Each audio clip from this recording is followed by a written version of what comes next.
Jangan lupa subscribe dan hidupkan lonceng notifikasinya ya, agar tidak ketinggalan video-video terbaru IKPLN TV. Bismillahirrahmanirrahim. Assalamualaikum warahmatullahi wabarakatuh. Waalaikumsalam warahmatullahi wabarakatuh. Baik, hari ini tanggal 27 Mei 2022. Kita akan ajak naik ke panggung IKPLN TV Pak Kusnul. Beliau purna atau menjadi anggota IKPLN tahun 2009, Pak ya? Ya, betul. Nah, 2009. boleh dihitung lah, 2009 sampai sekarang 2022, udah berapa tahun beliau ya? Cukup lama juga udah menjadi anggota IKPLN. 13 tahun ya, 12, Ya. 13 tahun. Oke, ntar kita coba tanya sedikit perjalanan karir di PLN gimana sih Pak Kusnul ini, dan setelah purna apa aja aktivitas beliau. Oh, kelihatannya segar bugar ini ya. Monggo Pak Kusnul. Baik, terima kasih Pak Muhar ya. Perjalanan karir saya itu memang agak agak menyenangkan buat saya. Ini harus positive thinking Pak Muhar. Ya. Jadi saya pada saat sekolah itu SD negeri, SMP luar negeri Pak. SMP Muhammadiyah maksudnya.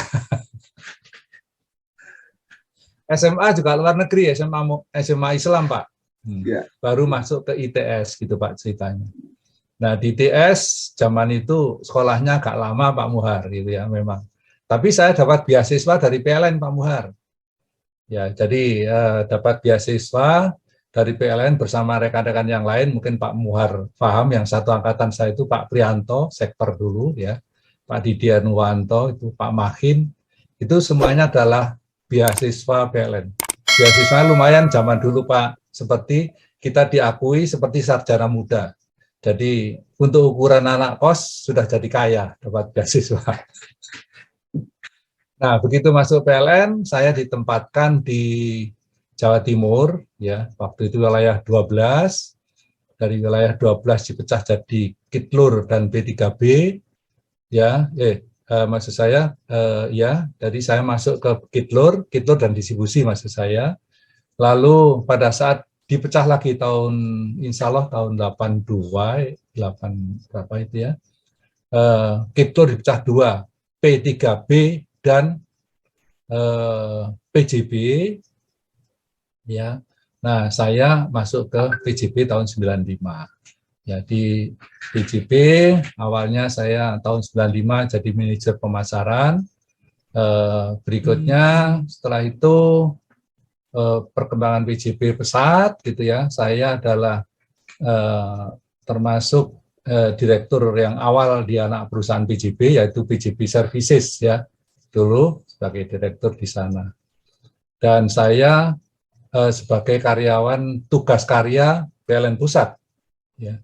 Jadi saya sampai pensiun juga pensiunnya di PLN Pusat, statusnya adalah IKPLN Pusat, dan saya milih ininya pensiunnya ikut P3B Pak. Saya ikut sektor Malang pensiunnya. Begitulah perjalanan karir saya di PLN ya. Nah, oke, sebentar Pak Kusnul. Sebelum ke PJB tadi, kan sebelumnya di sektor mana aja nih udah dilalui sama Pak Kusnul ini? Baik, terima kasih. Ya kalau perjalanan di sektor itu waktu awal di waktu masih di wilayah 12 terus jadi Kitlur, saya setelah saya kerja 1,5 tahun, saya jadi kepala transmisi Surabaya Utara Pak. Itu zaman dulu masih bisa gitu Pak. Baru masuk kerja 1,5 tahun, kepala transmisi Surabaya Utara, itu karyawannya sudah 125. Ya. Jadi seperti itu. Nah setelah itu saya pindah kembali lagi ke kantor Indo Kitlur, jadi kepala seksi teknik gardu induk, kepala seksi meter dan relay yang menangani proteksi. Nah, dari meter dan relay saya pindah jadi kepala sektor Malang mengganti Pak Joko Hastowo. Ya kepala sektor di Malang. Itu tahun 89, tahun 89. Dan setelah itu saya pindah ke sektor Surabaya menggantikan Pak Supriyanto, yaitu tahun 94, jadi kepala sektor Surabaya. Ya. Dari 94, 95-nya dibuka anak perusahaan, maka saya diajak oleh Pak Adi Satria untuk masuk ya di anak perusahaan, yaitu PT PJB. Pada saat itu PT PJB 2, Pak. Ya. Kalau yang Indonesia Power PJB 1. Oh iya ya. Oh iya. Nah, itulah kira-kira perjalanannya Pak Muhar. Mungkin ada kenangan nggak Pak Kusnul, baik di P3B maupun di PJB, bagi sosok Pak Kusnul ini? Oh, sangat luar biasa, betul. Jadi kalau saya banyak belajar ya di P3B terutama ya, karena sebagai kepala seksi waktu Gardu Induk dan kepala seksi proteksi. Nah, di Metrele itu saya sangat terkesan dulu tuh di pengaturan proteksi untuk sistem. Dulu kan split ya antara Jawa Tengah, Jawa Timur ya, itu berdiri sendiri. Belum ada jaringan yang menyambungkan 150 seperti sekarang 500 kV. Itu saya mengatur bagaimana sistem koordinasi proteksi antara pembangkit, gardu induk dan distribusi. Gitu. Nah, itu yang luar biasa itu saya menggunakan program yang minta ke PLN pusat untuk dibuatkan bersama-sama. Jadi dibuatkan koordinasi proteksi di PLN pusat. Itu yang menurut saya sangat berkesan ya. Dan setelah bergabung Jawa Timur, Jawa Tengah, Jawa Barat, itu kita punya koordinasi seluruh sistem Jawa Bali. Nah, itu dikoordinir oleh LMK pada saat itu ya, namanya LMK. Zamannya Pak Karto ya. Yang sekarang itu ya, yang saya ingat ada Pak Effendi Alam ya, Pak Effendi Alam dan sebagainya. Itu yang sangat berkesan di P3B atau di P2B itu ya. Pada saat itu sehingga saya sempat jarang di rumah karena harus mengikuti perubahan proteksi di gardu induk seluruh Jawa Timur. Gitu ya. Jadi sama-sama keliling sana merubah proteksi disesuaikan dengan antara pembangkit, gardu induk, penyaluran, gardu induk dan distribusi. Itu kalau di P3B. Lalu kalau di PJB saya agak merasa unik ya. Pada saat pertama saya diajak Pak Adi Satria untuk ikut membangun PJB, dijadikan manajer pemasaran. Saya bingung. Yang dipasarkan apa ini? Ya kan pembangkit itu kan yang dijual juga listrik, jualnya juga ke PLN gitu ya kan. Lalu dipasarkan apa? Akhirnya saya perlu dapat semacam inovasi ya Pak Muhar. Yang pertama saya bagi dua pemasaran itu, yang pemasaran yang core business dan non core business pada saat itu tahun 95. Core business itu apa? Ya, jual beli tenaga listrik dari PJB ke PLN. Ya, jadi ada statusnya, ada transaksi energi yang dimana setiap bulan kita ada rapat pembangkit mana yang di baseload, mana yang tidak di baseload, dan perhitungan KWH-nya bagaimana. Itu setiap bulan ada. Lalu yang kedua, saya buat program yang non-core business, Pak. Non-core business itu apa? Mungkin sekarang telah diaplikasikan oleh PLN ya saya kira. Non-core business itu yang saya lakukan adalah mengkolek aset-aset yang tidur atau istilahnya itu ya aset non-core yang selama ini tidak diperhatikan. Sehingga ada 5 sektor di PJB itu ya, 5 unit PJB itu kami adakan survei, saya buat buku kecil ya, buku kecil peluang bisnis di masing-masing sektor. Ya. Jadi mulai Cirata, Muara Karang, Brantas, Paiton, Gresik, ya 5 itu masing-masing saya buat buku kecil peluang bisnis yang ada di sana. Singkat cerita, yang sekarang sudah jadi ya, yang sekarang sudah jadi adalah berdirinya namanya BPWC, Badan Pengelola Waduk Cirata. Itu salah satunya ya yang sudah berhasil. Yang kedua, PT-nya adalah PT Cikal yang dulu kerjasama dengan Kartika Eka Paksi Jakarta, ya TNI AD. Jadi untuk mendirikan BPWC itu cukup unik karena yang dikelola adalah waduk yang ada di seluruh Cirata yang dikelola.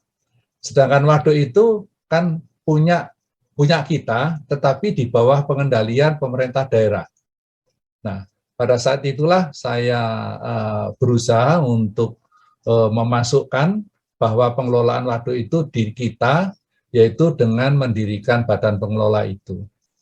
Badan pengelola itu tidak begitu saja bisa berdiri, Pak, tanpa adanya surat keputusan gubernur, ya.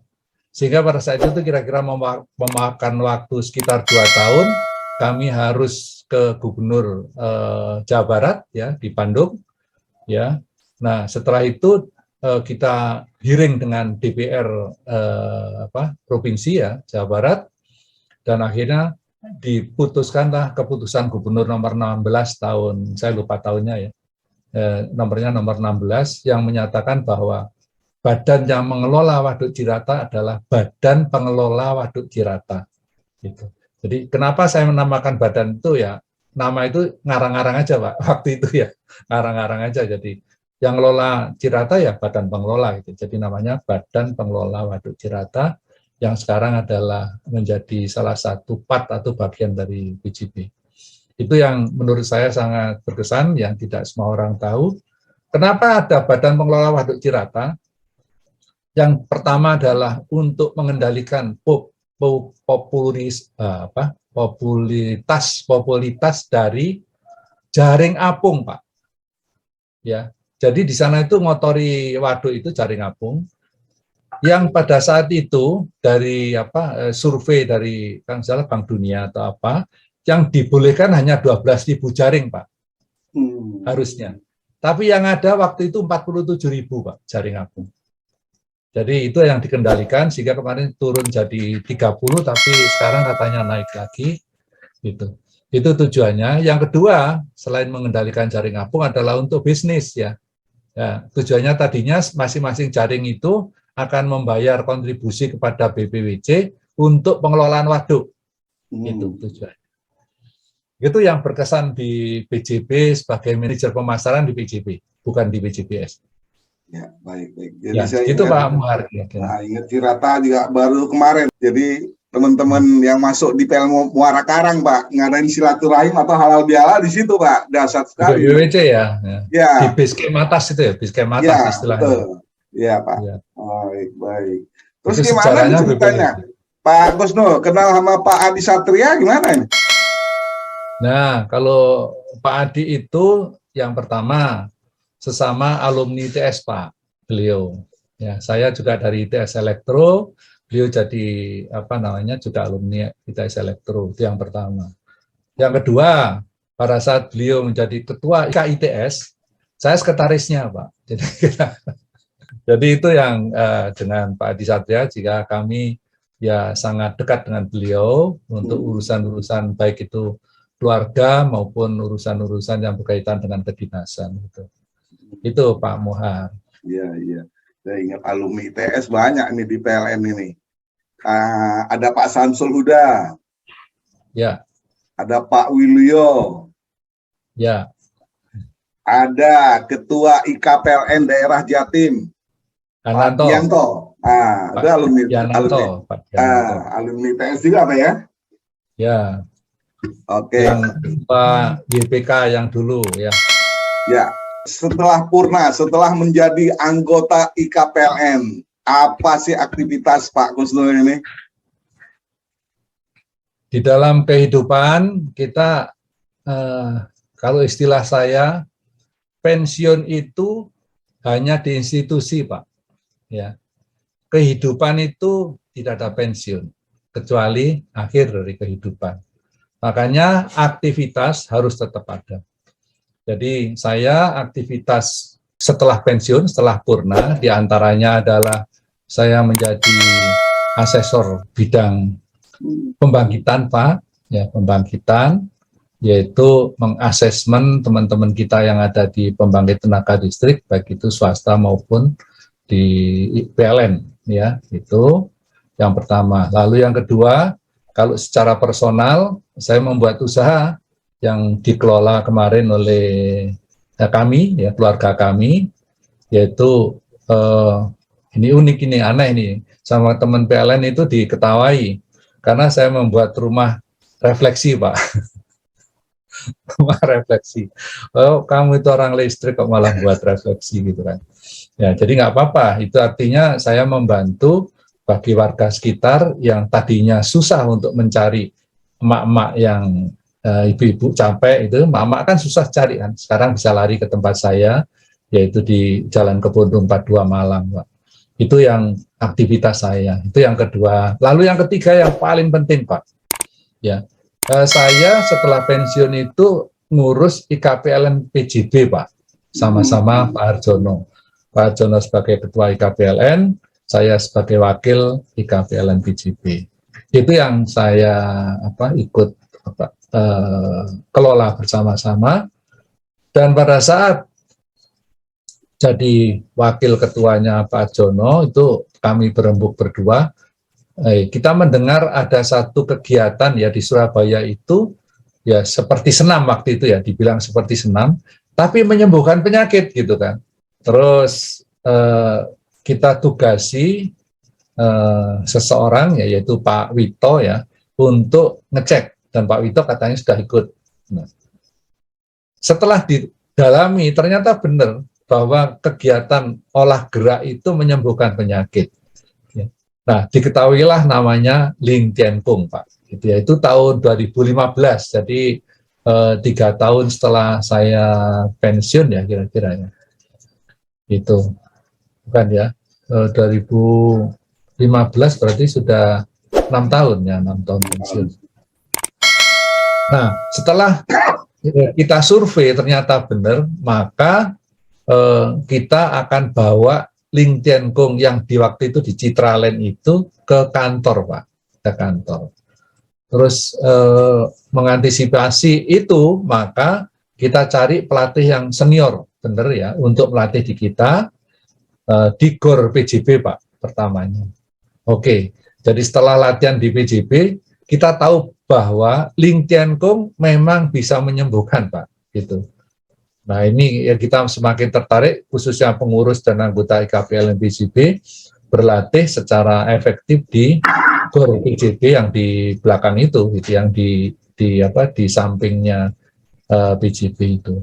Itulah awal dari penemuan Ling Tien Kung di kalangan IKPLN PJB, Pak. Jadi setelah kita berlatih agak cukup lama, kira-kira hampir setahun, itu kita berpikir, ya, masa kita sehat mau diambil sendiri gitu kan, kasarnya gitu ya. Sehat kita diambil sendiri kan serakah itu, Pak, namanya. Maka sebagai orang purna yang waktunya sudah beramal, kita perlu mengamalkan apa yang bisa kita punyai dan bisa dirasakan oleh orang lain. Nah, setelah itu kita coba kita kembangkan di Malang. Saya tinggal di Malang kan, Pak. Ya, di Malang, tepatnya di depannya PLTD itu. Di Malang informasinya itu sangat susah menurut MPT Kuadrat, jadi organisasi pusatnya Ling Tien Kung itu MPT Kuadrat, atau kantornya tempatnya itu di Ole-Ole. Susah Malang itu untuk dimasuki Ling Tien Kung karena senam aerobik, senam lansia itu lebih kuat. Gitu ya. Ya, oleh karena itu kita coba masuk lewat APP Malang, karena saya dulu kan kepala sektor Malang itu, APP Malang ya, Pak Muhar tahu saya kira. Ya, tahu persis, Pak.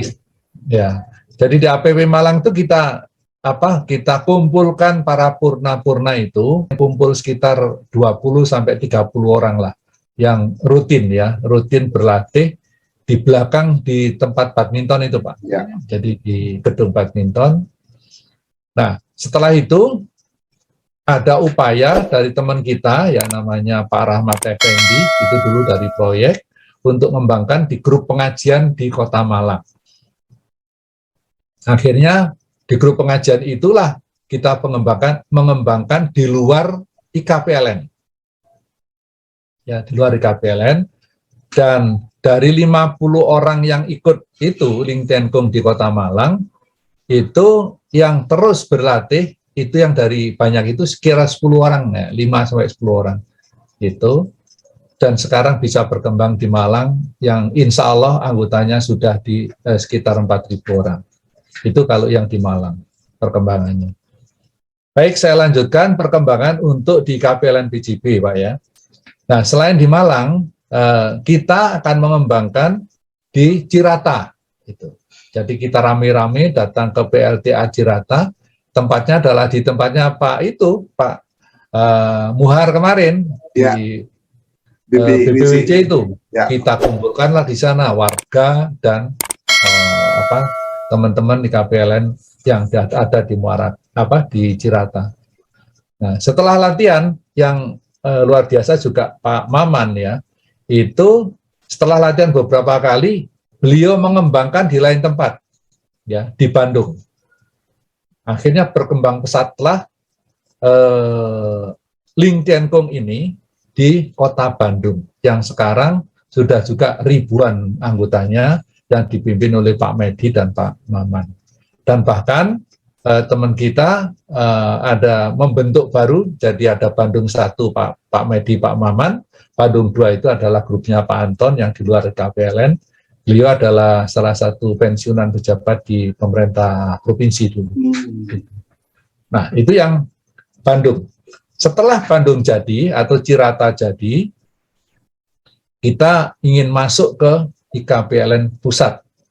Nah, barangkali Bapak ingat pada tahun 2016-an ya, sekitar itu, Pak Harjono dengan Pak Maman dengan grup Surabaya memperkenalkan Lingtian Kung di Munas IKPLN. Ya, Pak? Atau Bapak mungkin belum masuk ya? Ya, jadi di Munas kita perkenalkan semuanya diajak Lingtian Kung. Nah, itulah awal dari perkembangan Lingtian Kung di IKPLN Indonesia. Ya, yang berikutnya adalah dibuka sasana di Ragunan, Pak ya. Di Ragunan, sana ada Pak Isban, Bu Yanti dan lain-lain, ada Pak Mulyaji gitu. Itulah perkembangan di IKPLN Pusat ya. Nah, setelah pandemi ini maka seluruh latihan difokuskan di Zoom ya. Di Zoom-nya ada 3 Pak, ya 2 yang PLN ya, satu adalah IKPLN Indonesia, yang kedua adalah IKPLN PJB. Ya. Lalu yang satu lagi Bandung Indonesia, ya, saya juga ikut terlibat di dalam sana. Gitu.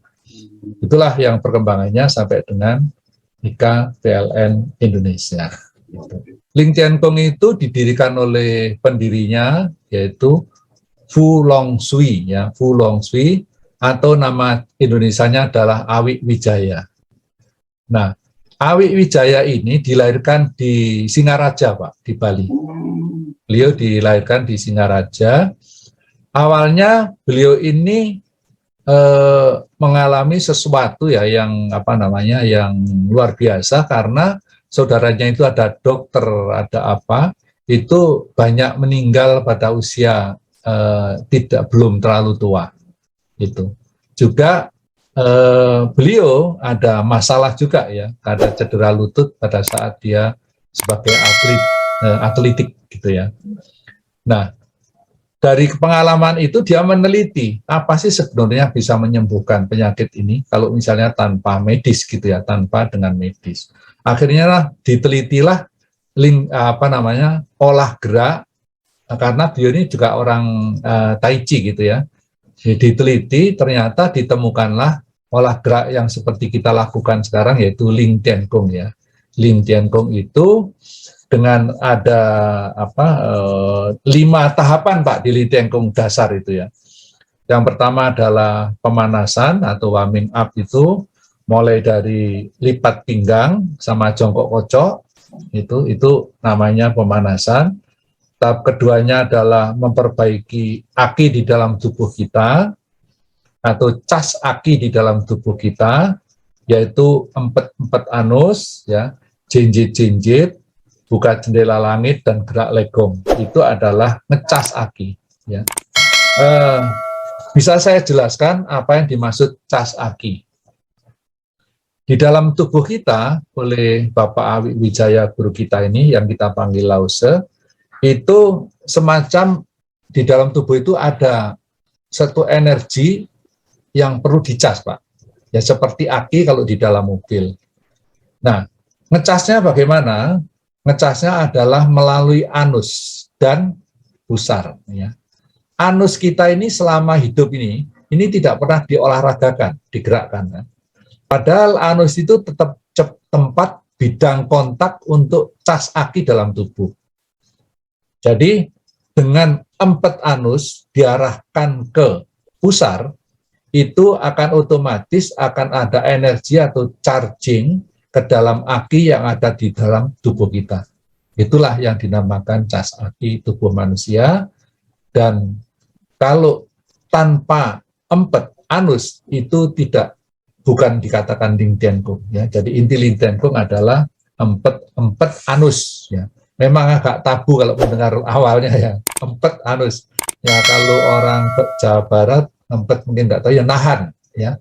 Empet anus itu seperti kita mau buang air besar, tapi di dalam WC kita masih ada orang, maka kita harus nahan, ya, anusnya ditahan. Gitu. Itu yang kedua. Yang ketiga adalah penataan ulang organ tubuh, Pak. Ya, jadi penataan ulang organ tubuh itu adalah gerakan kocok-kocok. Ya nanti ada kocok bagian atas, kocok di bagian bawah, ya, samping atau kocok bagian atas. Itu adalah penataan ulang gerakan tubuh, ya. Gerak dengan gerakan kocok-kocok, ya. Nah, terus nanti ada juga gerakan jari ini untuk menata ulang yang di ruas-ruas jari kita dan seterusnya. Itu penataan ulang organ tubuh. Yang keempat adalah membangkitkan tenaga titik nol, ya. Jadi kalau Bapak ada tulisan Ling Tian Kung, ada bulat titik itu, Ling Tian Kung itu adalah ilmu titik nol, ya. Jadi Ling Tian Kung itu ilmu titik nol, ya. Nah, itu yang dibangkitkan adalah energi kehidupan, ya. Energi kehidupan ini Lause menulis di bukunya bahwa energi itu semacam ada wadahnya, Pak, di dalam, ya. Karena menurut hukum satu termodinamika, ya, hukum konversi energi, ya, kalau Bapak orang teknik barangkali paham, ya, bahwa energi dapat berubah dari satu bentuk ke bentuk yang lain, tetapi tidak dapat diciptakan ataupun dimusnahkan. Itu ilmu termodinamika satu, ya, atau kekalan energi. Itulah yang dikembangkan Lause. Jadi kalau energi kita di dalam tubuh kita itu, katakanlah di wadah itu habis, itu bisa diisi kembali. Nah, ngisinya adalah dengan Ling Tian Kung atau tepatnya empet anus tadi. Ya, itu mencharging aki yang ada di dalam tubuh kita. Tujuannya apa? Adalah memperbaiki metabolisme tubuh, Pak. Kalau metabolisme tubuh itu baik, insya Allah semua penyakit itu akan sembuh, ya, penyakit apapun.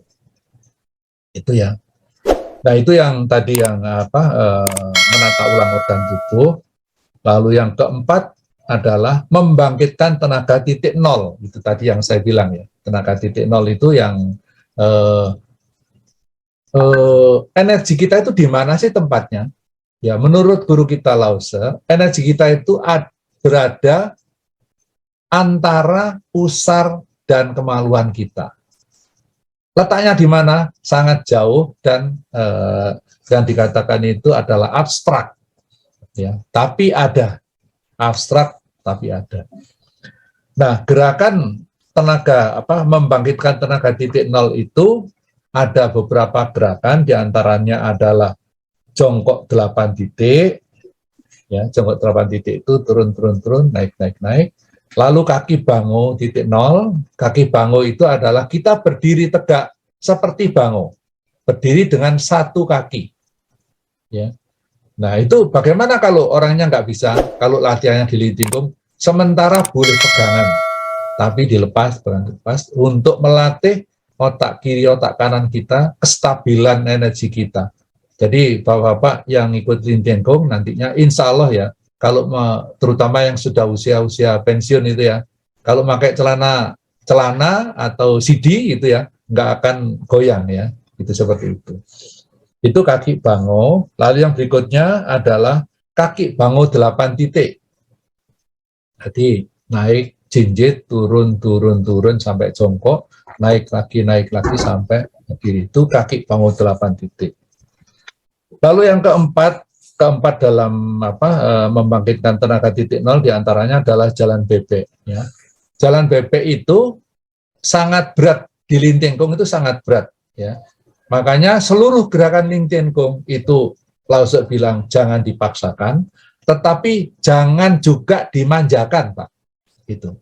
Nah, jalan bebek itu memang gerakannya sederhana, cuma turun jongkok, ya, jongkok, berdiri, melangkah, jongkok lagi turun, berdiri, melangkah, jongkok, berdiri, melangkah, selama 15 kali hitungan kali 2. Itu tidak ringan. Oleh karena itu, bagi yang baru, jangan dipaksakan untuk ikut sampai 30 hitungan ya. Ya, bagi yang baru. Tapi kalau yang lama tidak ada masalah. Lalu yang tahapan berikutnya dalam latihan untuk membangkitkan tenaga titik nol ini adalah derap kuda. Derap kuda ini semacam olah gerak dengan teknik tertentu ya. Tapi ini harus benar-benar ikut latihan. Selain kalau yang teman-teman yang ikut virtual harus ikut offline, Pak. Karena kalau enggak akan susah, karena ini gerakan ini adalah gerakan banyak kuda-kudanya, lalu kuda-kudanya harus benar. Kuda-kudanya bagaimana? Kuda-kuda kaki belakang lurus, kaki depan lututnya harus lurus dengan jari kaki.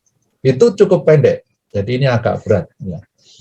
Itu yang kelima ya, yang berikutnya adalah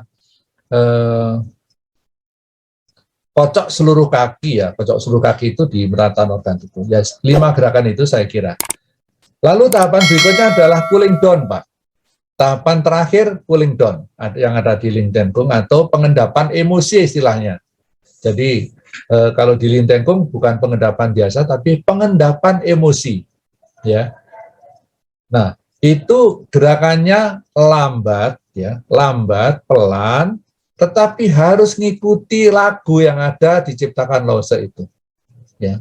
Jadi misalnya tarik, lepas, tarik, lepas itu ya.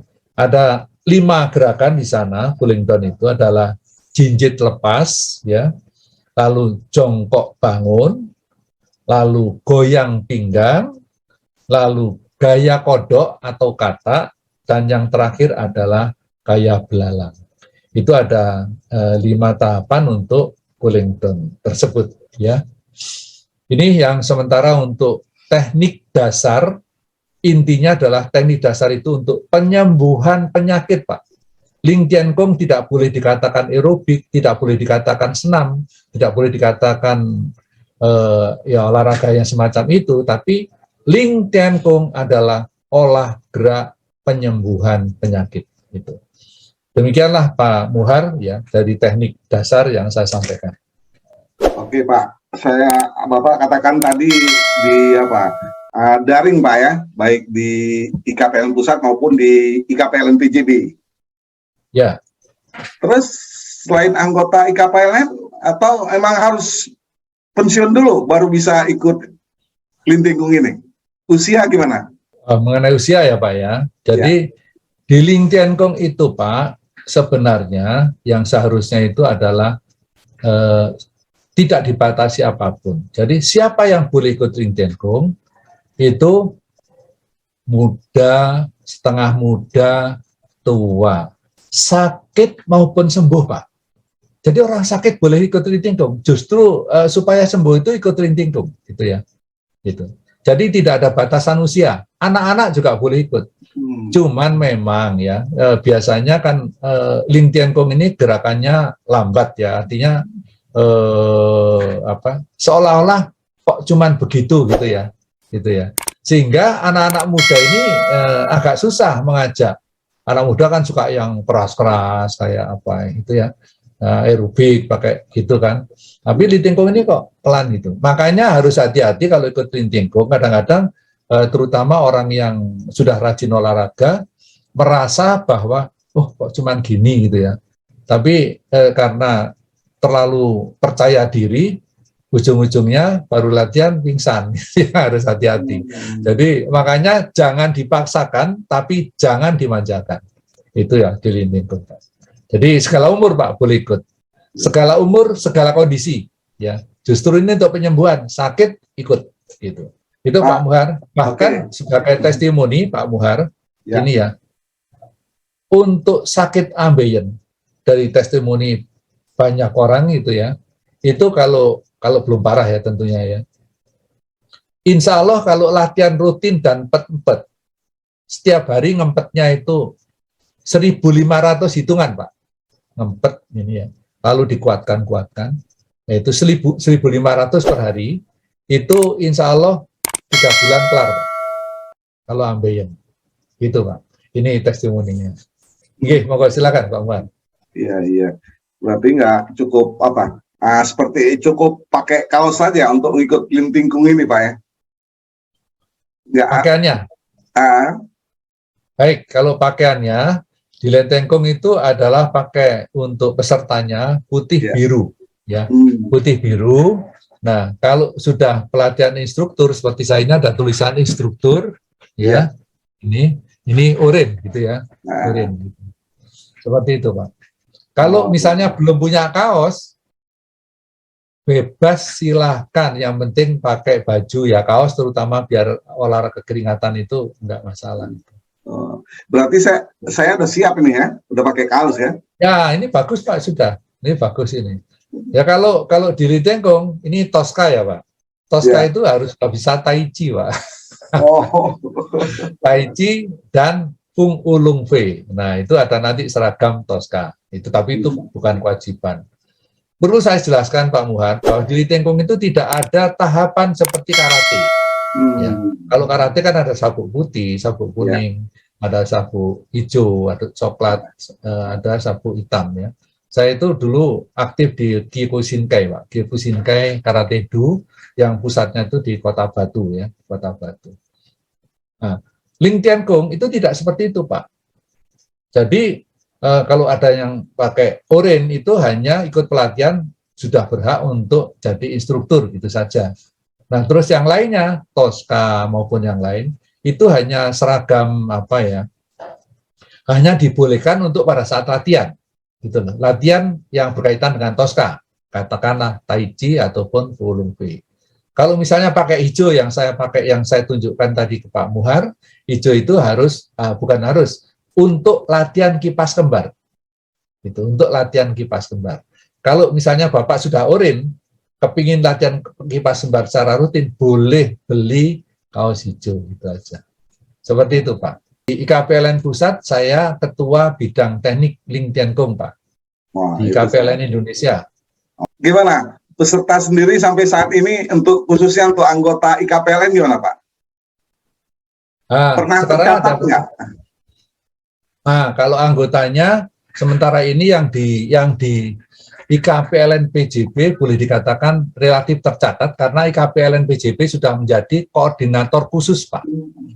Jadi IKPLN PJB itu ada koordinator khusus IKPLN PJB yang ada sasananya itu ya di Muara Karang, Muara Tawar, Cirata, Paiton, Gresik. Itu sasananya IKPLN PJB ya. Bukan sasana, koordinator khusus IKPLN PJB. Ya. Nah, sedangkan yang untuk IKPLN Pusat itu sementara masih belum menjadi koordinator khusus ya. Tapi saya bermimpi ya karena saya dijadikan pengurus oleh Pak Isban sebagai bidang teknik ya, bidang teknik, maka saya punya mimpi. Saya punya mimpi bahwa seluruh IKPLN Indonesia di cabang-cabang itu nanti ada sasana, Pak. Ya, sasana misalnya IKPLN distribusi Jatim, sasana IKPLN distribusi Jateng, seluruh Indonesia ya ada sasana. harapan saya apa? Sehat yang saya nikmati itu kita tularkan ke teman-teman rekan-rekan kita di KPLN lainnya, Pak. Itu saja. Iya kan? Karena di Lintengkung itu ada slogan, Pak. Sehat tanpa ragat, tanpa alat, sampai akhir hayat. Gitu, Pak. Iya. Jadi, itu, Pak. Ya, Gitu. ya. Jadi nggak ada bayar, Pak, di Lintengkung, Pak. Gitu. Berarti saya nggak pakai alat segala ya. Ya. Jadi istilahnya Pak Kusnul ini kalau mau masuk surga ngajak-ngajak orang lah ya. Ya, betul gitu. Ya. Masa mau dinikmati sendiri? Iya, nggak dinikmati sendiri, ngajak-ngajak lah Pak kan. Ya. Kemarin juga ada teman dari IKPLN Kalsel-Kalteng, Banjarbaru. Mereka juga ngirim foto dan video Pak untuk kegiatan Lintengkung di sana Pak. Ya. Nah, saya lihat juga ada instruktur yang pakai baju oranye seperti Pak Kusnul ini Pak. Ya. Oke, saya akan sedikit menceritakan perkembangannya. Bagaimana saya mengembangkan Lintengkung pada masa-masa mulai latihan di BJB itu. Tadi Bapak menyinggung Banjarbaru, saya akan awali dulu di Kaltim, ya Kaltim, Kalimantan Tengah. Pada saat saya asesmen di PLN, di PLN Samarinda, ya di PLTD apa itu namanya ya di Samarinda itu. Nah, setelah saya asesmen, setelah berkumpul dengan manajemen, sana ada manajer sektor, ada dihadiri juga dari wilayah ya, dari Balikpapan, SDM, Karangasem Pak, PLTD Karangasem. Itu pada saat itu sekitar tahun 2017 ya Pak, saya bilang, ini saya ada namanya Lintengkung, saya bilang. Apa Pak Lintengkung? Lintengkung itu adalah olah gerak ya untuk penyembuhan penyakit. Nah, kebetulan ada Pak Untung manajernya Pak. Sekarang insya Allah masih manajer di Karangasem, PLTD Karangasem. Akhirnya setelah selesai rapat, ini manajemen saya ajak Pak, saya latih ini singkat saya perkenalkan. Ya mulai dari lipat pinggang, jongkok kocok, empet anus, sehingga sampai agak berkeringat sedikit ya, beliau.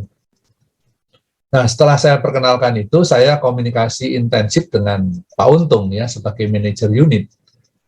Saya harapkan Pak Untung dan manajer SDM bisa ikut untuk mengembangkan Lintengkung di Samarinda khususnya pada saat itu. Nah, setelah itu begitu ada pelatihan, saya waktu itu masih jadi pengurus di KPLN PJB. Saya telepon Pak Untung, gimana Pak Untung? Baik Pak, gitu. Tolong Pak Kusnul buat aja surat. Gitu. Akhirnya saya buatlah surat untuk PLTD Karangasem ya, untuk ikut Lintengkung. Nah, pada saat setelah saya buat surat, kebetulan Pak Untung itu berhalangan untuk bisa hadir ikut pelatihan yang dilaksanakan waktu itu 3 hari Pak, ya, pelatihan di Surabaya, di Ngagel. Pak Untung menugasi namanya Pak Bintoro Pak, ya, namanya Pak Bintoro untuk ikut pelatihan. Nah, pada saat itu Pak Bintoro sama sekali belum kenal Lintengkung. Jadi waktu saya perkenalkan di Karangasem, Pak Bintoro karena sebagai operator tidak ikut, ya, ditugasi ke Surabaya untuk ikut pelatihan Lintengkung.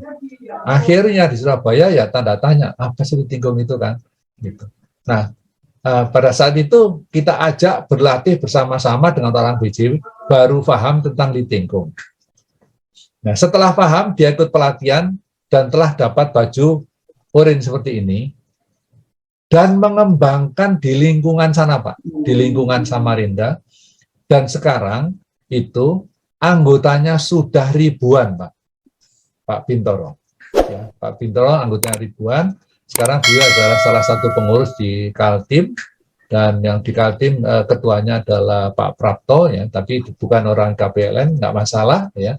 Tapi yang merintis awal adalah Pak Bintoro, operator Karangasem Pak. Ini yang luar biasa Pak, gitu loh. Jadi kalau di Zoom maupun di offline, kita tidak pernah membatasi dari mana Pak. Jadi apalagi kita udah pensiun ya Pak ya, udah pensiun, nggak usah dibilik-bilik lah gitu ya. Ya misalnya nanti pensiunan dari mana, dia nggak usah lah ya, masuk aja langsung itu. Itu yang kita harapkan. Itulah sedikit perjalanan di Samarinda ya. Kalau yang di Kalsel itu berkembang alami dari Litinggung luar Pak. Gitu. Ya, saya kira itu Pak sedikit pengalaman. Yang kedua Pak, ada pengalaman kedua. Saya pada saat ada assessment di Atambua itu tahun 2017 ya. Di sana nanti mungkin Bapak sudah kenal ya, ada orang distribusi dari Bandung namanya Pak Heridwan. Itu beliau itu rajin sekali latihan. Ya, pas saya kenalkan pada saat assessment, dia adalah asesor. Tiap pagi itu minta latihan sama saya, Pak. Tiap pagi. Saya setelkan laptop, latihan. Beliau sekarang jadi instruktur, ya, dan dia mengembangkan Lingtengkung di Cimahi, Pak. Beliau, Pak Heridwan. Dan sekarang aktif di Bandung 1 bersama Pak Maman. Ya seperti itulah Pak, cara mengembangkan itu ada beberapa macam teknik ya. Yang penting tujuan Lingtengkung utama adalah making people healthy. Itu cita-cita Lawser. Making people healthy. Oke, Bapak Kusno, terakhir Pak, mungkin kalau gimana? Kalau mau ikut Lingtengkung ini baik online atau offline, yang mungkin yang belum tahu harus menghubungi kemana, Bapak Kusno? Baik ya, kalau yang online ya online kita kan punya grup-grup ya. Misalnya saya punya grup, yang Bapak yang lain juga punya grup. Sekali kita dapat link ya, link itu mulai Senin sampai Ahad ada link. Nah itu bagikan saja, tidak terbatas. Ya, jadi kalau bagi kami tidak ada batasan IKPLN atau non IKPLN mau latihan silahkan Pak. Ya, tujuannya satu, making people healthy ya. Jadi mencari surga jangan diambil sendiri kata Pak Muhar. Gitu ya. Jadi itu kalau online Pak ya. Nah kalau offline kalau di Malang bisa menghubungi saya atau teman-teman yang lain ya, di Surabaya juga bisa menghubungi kami di KPLN. Kalau di Jakarta ada pengurusnya ya, ada Pak Isban, ada Bu Yanti dan sebagainya. Seperti itu Pak. Ya.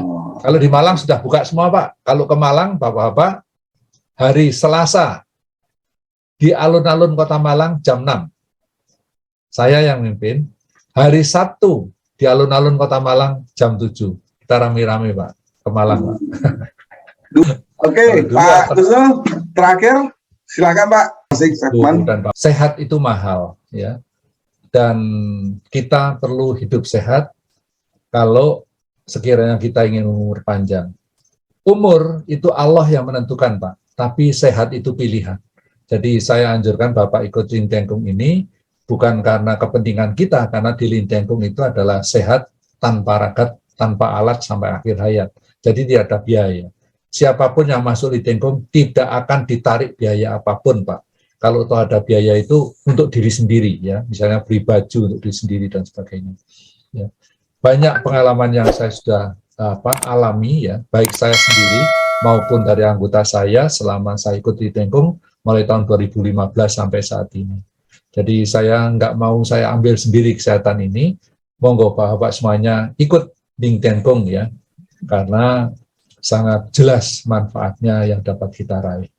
Terima kasih Pak Muhar, mudah-mudahan bermanfaat bagi kita semua. Dan silaturahim IKPLN TV, hari ini hari Jumat berkah, 27 Mei 2022 dengan Pak Kusno langsung dari Kota Malang. Wabillahi taufiq wal hidayah. Wassalamualaikum warahmatullahi wabarakatuh. Terima kasih Pak Muhar. Rasakan 9.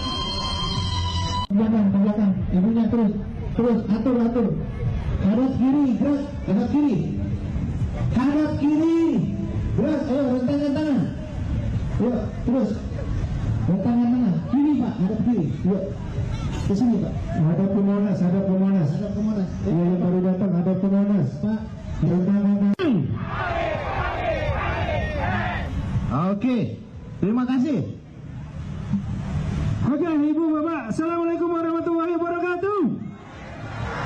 Salam sejahtera, Om Swastiastu untuk semuanya. Apa kabar semuanya, sehat? Lintiankum Jaya! Lintiankum Jaya! Jabodetabek? Yes! Yes. Oke, Bapak Ibu yang saya hormati, hari ini hari Minggu tanggal 15 Juli tahun 2018. Betul nggak? Benar. Betul ya. Hari ini kita kumpul di Monas ya dalam rangka latihan gabungan. Ya, Lintiankum se-Jabodetabek ini belum semuanya kayaknya Bu ya? Kayaknya belum semua nih hadir. Belum semuanya hadir. Pada otak. 5, 6, 7, 8, 9, 10, 2, 3, 4, 5, 6, 7, 8, 9, 10, 3, 2, 3, 4, 5, 6, 7, 8, 9, 10,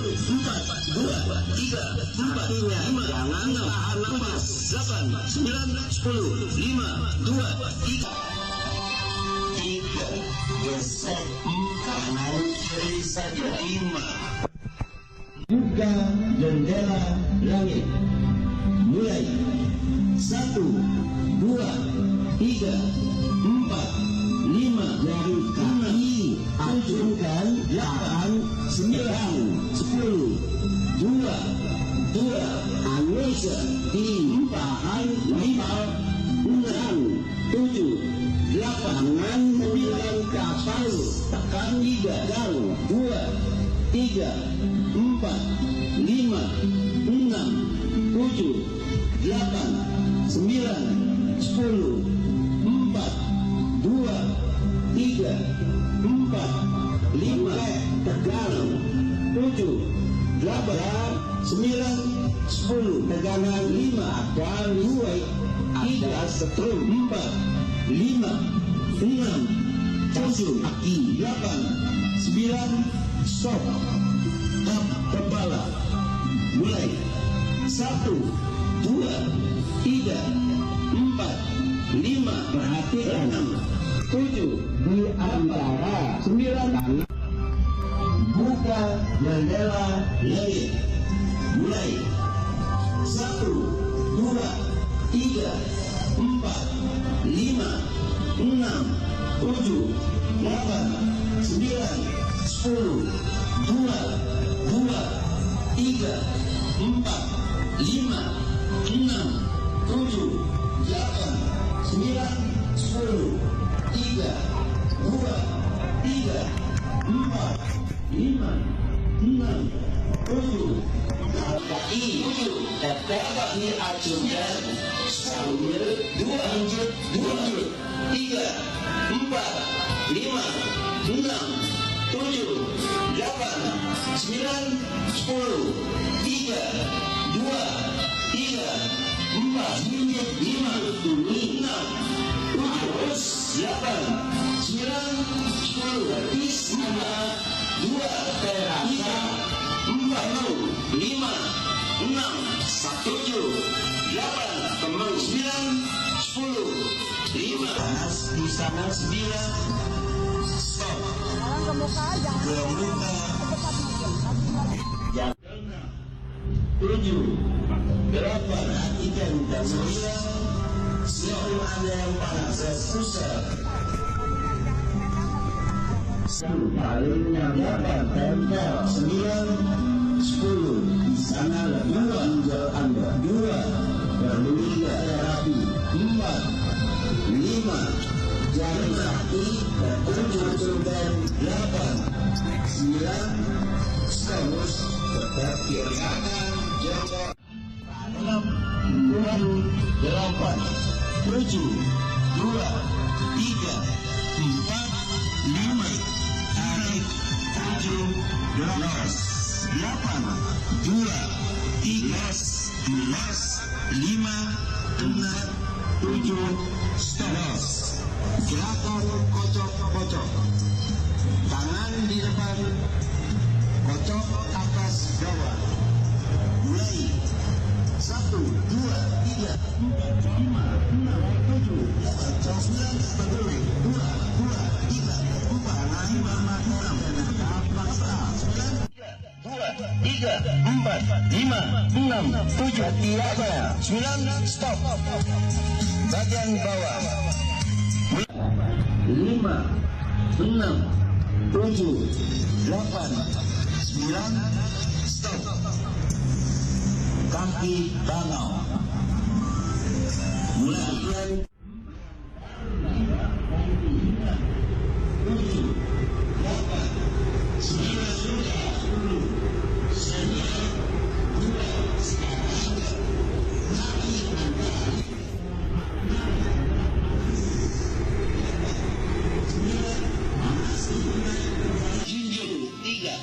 Sambil jongkok kocok. 6, 7, 8, 9, 10, 4, angkat jangan diangkat tinggi-tinggi. 6, 7, 8, 9, 8, 9, stop. Buka jendela langit. Mulai. 1, 2, 3, 4, kedua belah tangan. 6, lengan anda. 8, usahakan. 9, 10, mepet. 2, dengan kedua belah telinga. 4, 5, jari jempol. 7, 8, 9, atas. 10, tekali ke atas. 2, 3, 5, 6, 7, 8, 9, stop. Kaki bangau.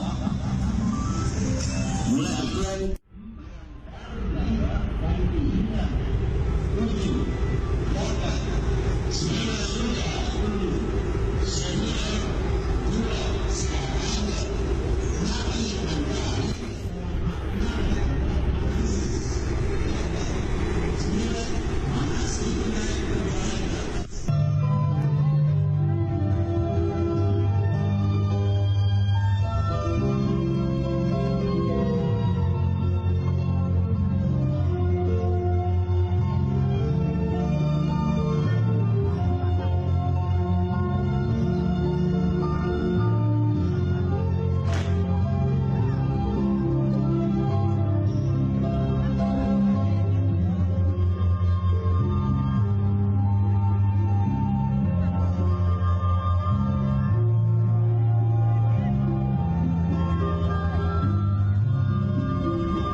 saja.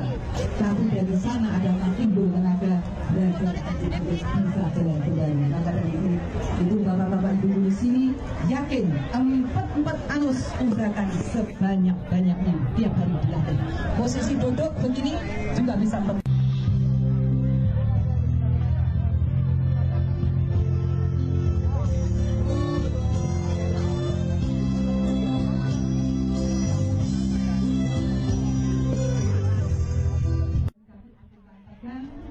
anus total dan tangan juga ke atas tekan kita pulang lewat tol ya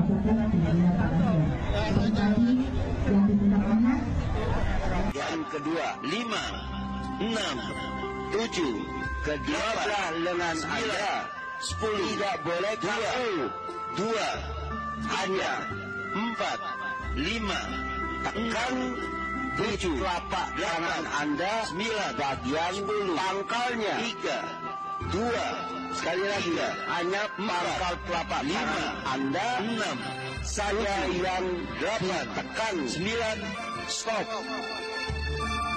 tegang los